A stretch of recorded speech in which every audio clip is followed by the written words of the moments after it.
शुरुआत से अगर आप देखें, आज गोदरेज कंज्यूमर और श्रीराम फाइनेंस में अच्छी तेजी देखने को मिल रही है रिजल्ट्स के बाद। साथ ही रिपोर्ट्स भी काफ़ी पॉजिटिव आई है। इसको और डिटेल में समझते हैं आशीष चतुर्वेदी से। आशीष, बताइए, गोदरेज कंज्यूमर और श्रीराम फाइनेंस में अच्छी तेजी क्यों? देखिए, दोनों स्टॉक्स में अगर आप देखें तो ज़बरदस्त एक्शन यहाँ पर आपको देखने को मिल रहा है। और सबसे पहले अगर आप देखें तो जीसीपीएल ये स्टॉक कैसा है जहाँ पर ज़बरदस्त एक्शन है।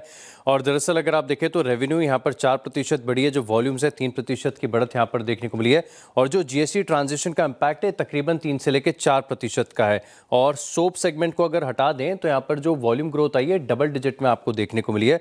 अब खास बात यह कि कुछ नई कैटेगरीज में इन्होंने एंट्री की है। मिसाल के तौर पर अगर आप देखें तो टॉयलेट क्लीनर्स कुछ नए लॉन्च किए हुए हैं और साथ में मेंस फेस वॉश। ये अगर आप देखें तो बड़ा मार्केट है और दोनों सेगमेंट्स में काफी ज्यादा ग्रोथ जो है वो प्रोजेक्ट की जाती है। लेकिन मार्केट अगर आप देखें तो रिएक्ट कर रहा है मैनेजमेंट की तरफ से जो गाइडेंस आई है और जिसमें ये बता रहे कि जो मार्जिन है फिलहाल के लिए बॉटम आउट हो गए, यानी अगले 2 क्वार्टर्स आपको यहाँ पर बढ़त देखने को मिल सकती है। और जो सेकेंड हाफ होगा यहाँ पर अगर आप देखें तो काफी बढ़िया बढ़त है।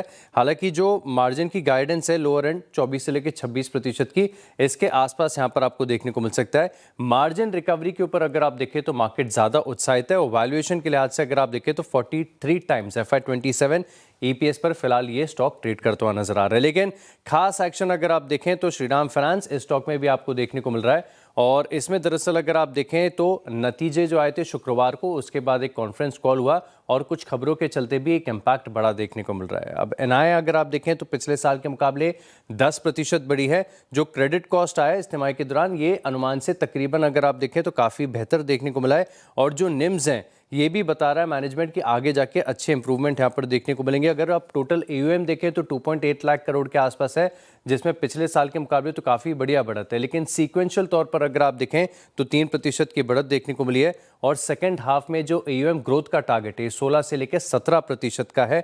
और कंपनी बता रही है कि जो गोल्ड लोन सेगमेंट है यहाँ पर खास फोकस है और इसी के चलते अगर आप देखें तो बड़े मूव्स देखने को मिलेंगे। लेकिन खास बात कॉन्कॉल के दौरान भी नजर आई कि मैनेजमेंट अगर आप देखें तो पूरी तरीके से वेलकम कर रहा है एक स्ट्रैटेजिक पार्टनर को। हालांकि अभी तक पूरी तरीके से बोर्ड लेवल पर डिसीजन नहीं हुआ है, लेकिन क्योंकि एनबीएफसी है तो उन्होंने ये कह दिया कि इस पैसा तो हमारे लिए रॉ मटेरियल है तो इसकी तो ज़रूरत होती ही है।